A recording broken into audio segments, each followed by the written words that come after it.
The fear of death is the cause of the decline of civilization. Every unjust law or every unjust action or every unjust thing that is allowed to happen, either by government or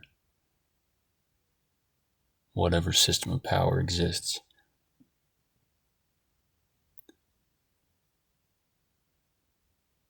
the only way that can be allowed to happen is if everyone stands by and does nothing.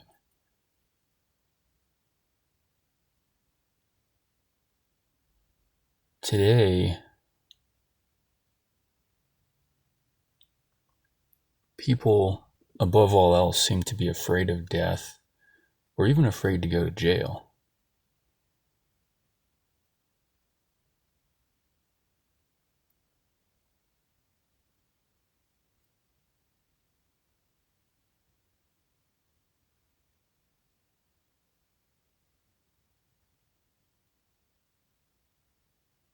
How can you live a moral life if you are allowing some system of power to coerce you at the threat of jail time or at the threat of death? But even between those two, there's a big difference because, if somebody does do something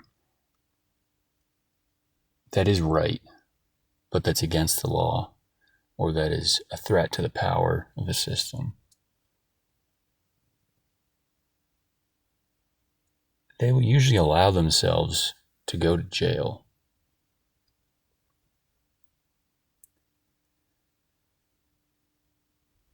And they won't resist because they know that the fighting power of the police or the system can't really be defeated by one man. But that's really not the point. It's not a matter of whether or not you will win. The thing that matters here is forcing those who would coerce people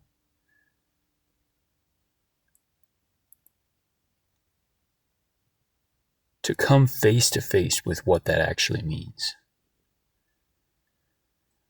If I don't pay my taxes, I don't know, probably I'll get a letter from the IRS or something. Eventually, they'll probably try to contact me in a number of different ways.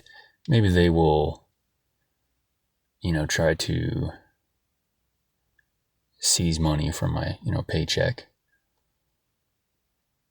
They'll try a number of tactics within that framework. But if I break a law like that and I continue to do so beyond a certain point, eventually there will be law enforcement sent to arrest me. In most cases with white-collar crimes, they don't even have to do that because they can just put out a warrant for your arrest and people just often turn themselves in because they don't have the stomach for it. But if I break a law and I continue to resist that law, even if I haven't broken a law, but for whatever reason, some agency of power has taken issue with me and they have decided that I'm a target for them, even in that scenario, if I, for a long enough period of time, continue to resist their will, eventually men with guns will come to wherever I live and they will try to take me away. That's the nature of government, and as it should be. But if that system of government is unjust,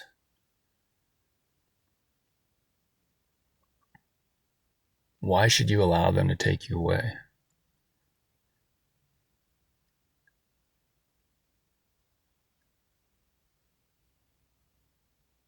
Most people will say because I don't want to get shot. But it really just comes down to what's more important to you. Is it more important to you that you stay alive, or is it more important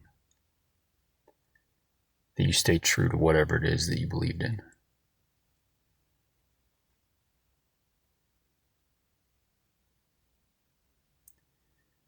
But even just from a tactical or strategic perspective, it's important to understand when you're resisting a much more powerful organization,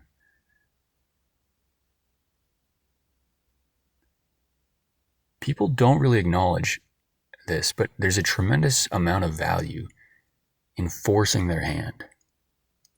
Force them to use force against you.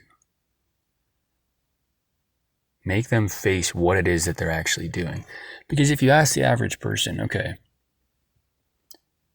well, maybe I don't believe in the degree to which we're being taxed and the degree to which the dollar is being inflated and fractional reserve banking and all this, or whatever the issue is. Maybe I don't agree with that, but I'll go along with it because it's not worth it to me to spill blood over or for me to die for.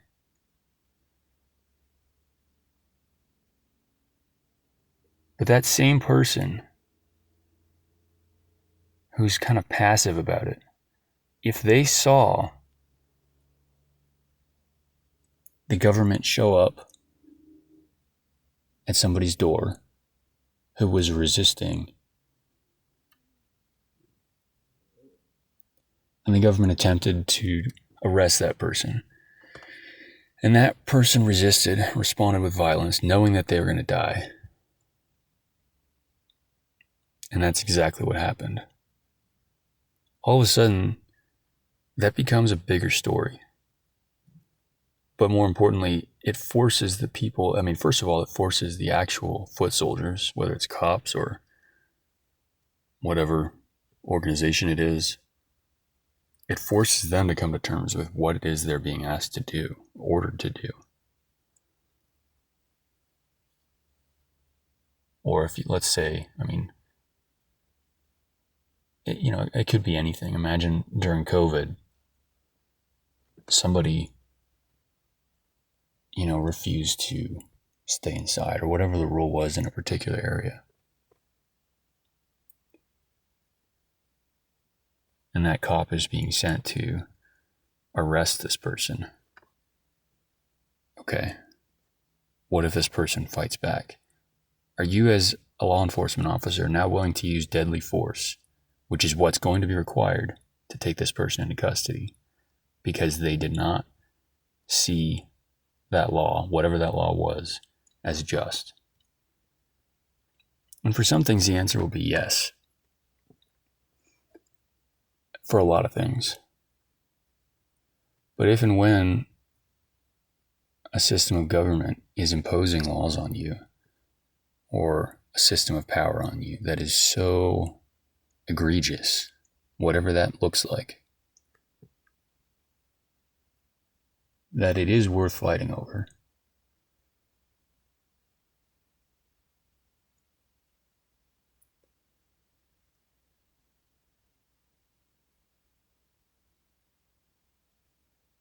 it's worth making them come face to face with what it is they would actually have to do to enforce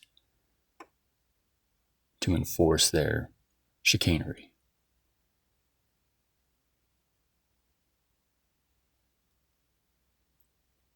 And it's also, in before the American Revolution, there was relatively common violence done against royalist or British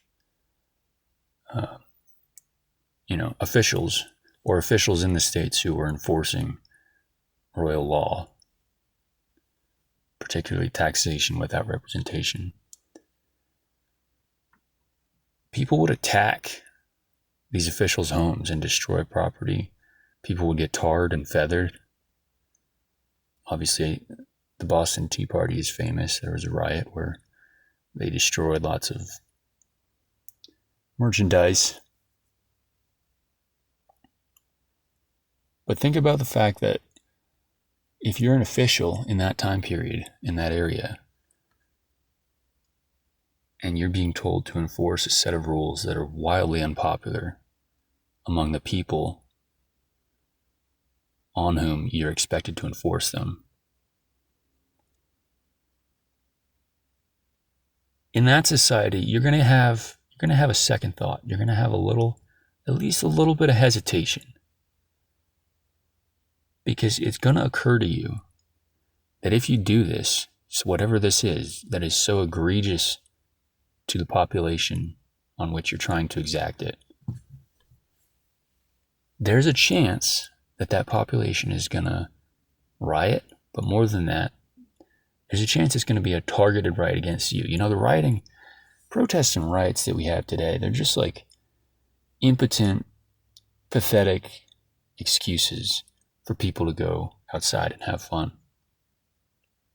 They're not targeted. If you were an official, though, in before the Revolutionary War, enforcing one of these very unpopular laws, you would have to give thought to the fact that you might get attacked, you might get your home destroyed, you might get tarred and feathered. Maybe we just need to bring back that. Government tar and feathers. Humiliate public officials.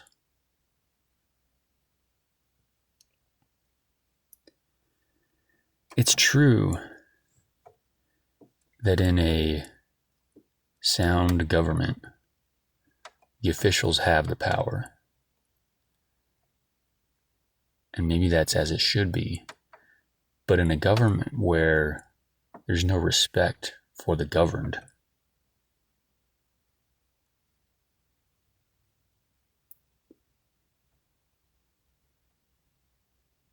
when the governed command no respect because they're so passive and so soft and so afraid of death and so afraid of consequences that they will never do anything, then officials really have nothing to fear. And you have to understand, bureaucrats and officials in power, most of them in a decaying society like ours, they don't think of, they're very self-interested, like all people. And they want to do things that make them look good. Most importantly, they want to not have problems. And so, most of them in politics, for example, they're like leaves in the wind. They sort of go wherever their party is going to some degree or another, wherever the money's going.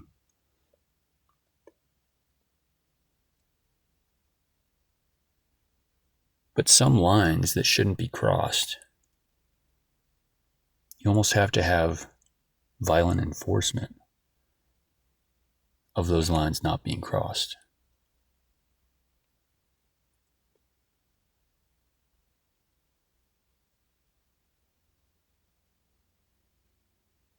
But people are afraid.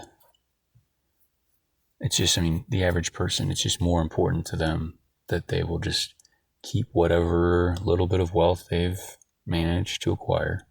They'll keep their house, they'll keep their little position in society, and they'll keep their life. And they won't go to jail. And that's the most important thing.